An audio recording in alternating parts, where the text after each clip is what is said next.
नमस्कार। एक 28 वर्षीय युवक की कुंडली हमारे सामने, जिनका जन्म 24 जुलाई 1992 को 10:30 प्रातः हुआ है।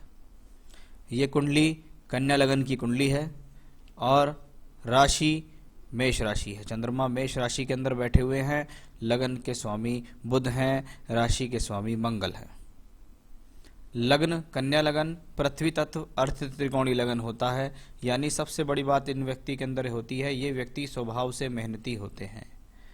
जीवन में प्राप्तियों के बारे में बात करें, मैंने बहुत हद तक देखा है ऐसे लोगों को जीवन में प्राप्तियों के लिए कठिन परिश्रम अवश्य करना पड़ता है। यानी कुछ भी ऐसी कंडीशंस नहीं होती है कि बहुत आराम से अचीवमेंट इनको मिल जाता है, लेकिन ये अपनी प्राप्तियों के बल, अपने अच्छे साहस के बल पर जीवन में प्राप्तियां अवश्य कर लेते हैं। ये अपने आप में एक अच्छा माना जाता है। अर्थ त्रिकोणी है, छटपटाहट नहीं है। किसी चीज़ के प्रति अगर लग जाएं तो बहुत कुछ करने में सक्षम हो सकते हैं। लगन के ऊपर किसी भी ग्रह का प्रभाव यहाँ दिखाई नहीं देता है। लगन का मालिक कुंडली के एकादश भाव में बैठा हुआ है। लाभ भाव में प्लेनेट का जाना, लगन आपका शरीर है, आपकी बॉडी है। वहीं बुध कर्म भाव का मालिक भी है, यानी आपका शरीर, आपका बॉडी, आपके कर्म लाभ से जुड़ गए। आप प्रयास करें, आप कर्म करना करें तो सही, लाभ आपके लिए तैयार खड़ा है।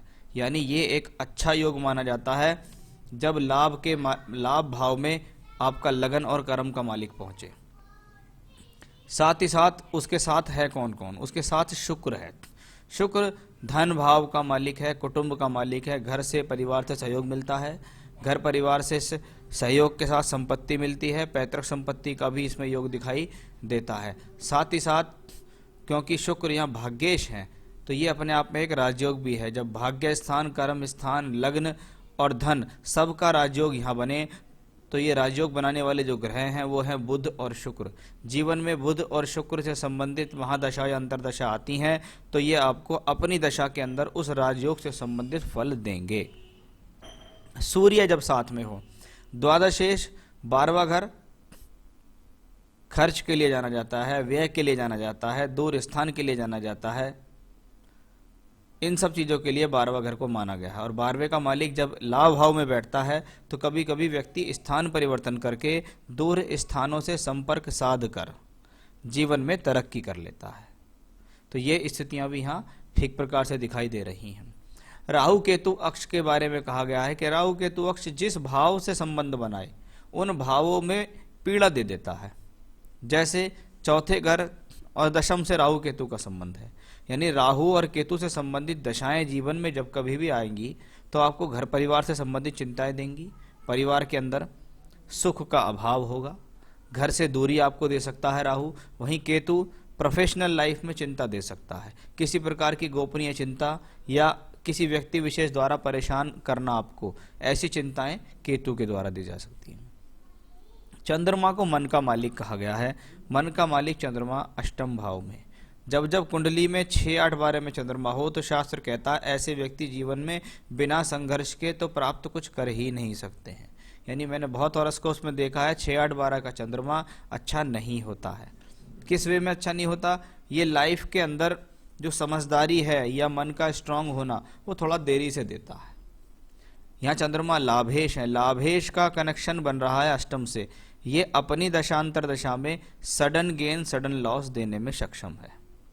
मंगल को कन्या लगन के लिए अच्छा प्लेनेट नहीं माना गया, क्योंकि मंगल अष्टम और तीसरा यानी 3 और 8 ऐसे 2 भावों का स्वामी है। ये दोनों भाव अशुभ भाव कहलाते हैं। और मंगल बैठा भाग्य स्थान में। मंगल की दशा हो, अंतरदशा जीवन में आएगी तो व्यक्ति अपने भाग्य में स्वयं लात मारने वाला होगा।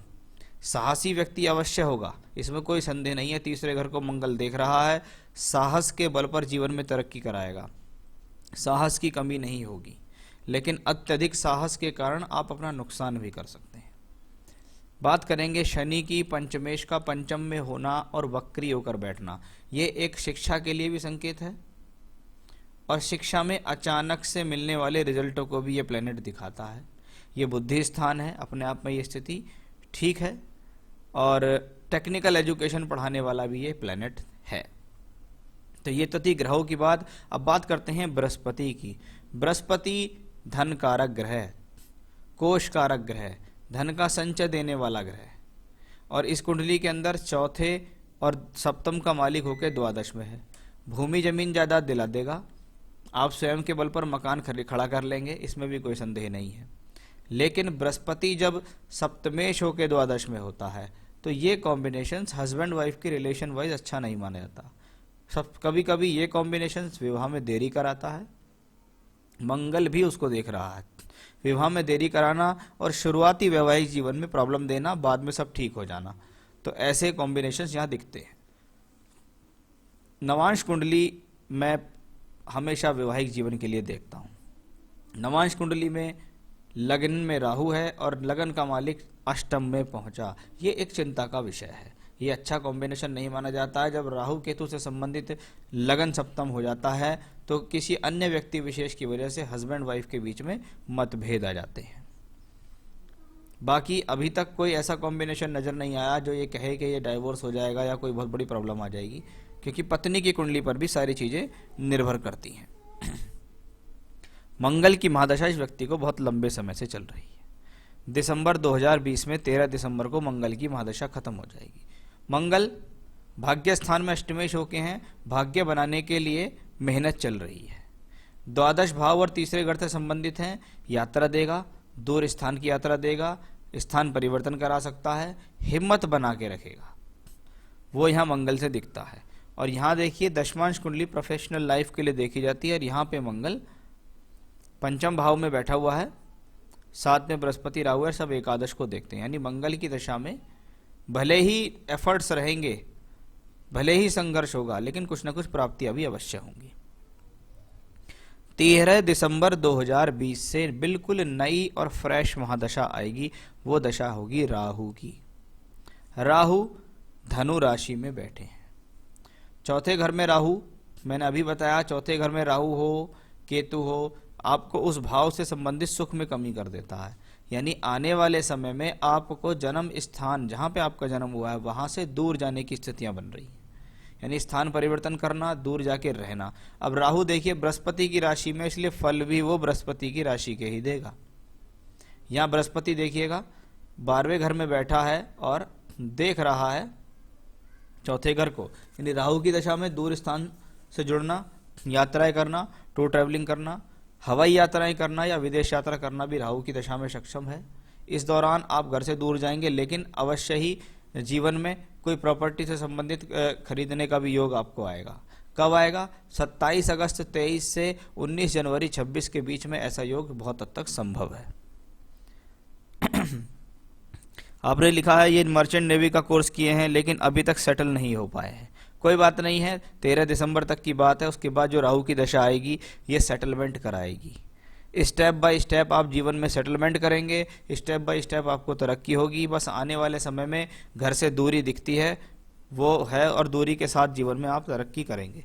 दशमांश में भी देखिएगा राहु यहाँ बृहस्पति मंगल के साथ हैं, शनि की राशि में राहु है और शनि बैठा केंद्र में, तो ये कॉम्बिनेशन यहाँ ठीक ठाक दिखाई दे रहा है। एक्सचेंज योग में भी है आपका मंगल और शनि। मंगल और शनि या राशि परिवर्तन कर रहे हैं, ये भी अपने आप में अच्छा होता है। यानी सेटलमेंट की बारे में बात करें, बस 2020 निकल जाए, उसके बाद जीवन में अच्छा समय शुरू। ये कब तक सेटल होंगे मैंने आपको बता चुका हूँ। किसी और फील्ड में कोई स्कोप, नौकरी या बिजनेस, राहु की दशा में नौकरी से ज़्यादा सफलता दिखाई दे रही है, इसलिए बिजनेस का बिल्कुल भी प्रयास आप ना करें। अब बात आती है कोई और स्कोप। जब जब मैं हॉरोस्कोप में ये देखता हूँ कि कर्म भाव और पंचम भाव आपस में एक दूसरे से कनेक्टेड हैं, शनि और बुध, यानी ऐसा व्यक्ति जो पढ़ाई करे उसी में सफलता प्राप्त करेगा, इसलिए आपको ट्रैक चेंज करने की जरूरत नहीं है। अपना खुद का घर कब होगा वो मैंने आपको बता दिया कि एक प्रॉपर्टी से संबंधित स्थिति आ रही हैं, उस दौरान अवश्य कुछ ना कुछ होगा। मैरिड लाइफ कैसी रहेगी वो भी मैं आपको बता चुका हूँ। ये पूरी तरीके से सेल्फ डिपेंडेंट कब होंगे? जैसे जैसे 2021, 22, 23 समय आगे चलता चला जाएगा वैसे वैसे ही डिपेंडेंट होंगे। जब तक व्यक्ति के जीवन में नौकरी नहीं होती और नौकरी के बाद भी ठीक ठाक नौकरी नहीं होती, तब तक उसको ऐसे लगता है पता नहीं सेटलमेंट है या नहीं है। लेकिन आने वाले समय में नौकरी भी है, सेटलमेंट भी है, पैसा भी बढ़ता दिखाई देगा, तो आपको खुद लगेगा कि हाँ अब कुछ ठीक लग रहा है। घर से दूर भी सेटल हो सकते हैं, वो भी मैं आपको बता चुका हूँ कि हाँ हो सकते हैं, पूरी तरीके से दिखाई देता है। आपको अगर जीवन में आपने जो भी कोर्स किया है उससे संबंधित अगर विदेश तक का भी मौका मिलता है तो आप चूके नहीं, अवश्य जाएं। तो ये तो था आपके हॉरोस्कोप का एनालिसिस।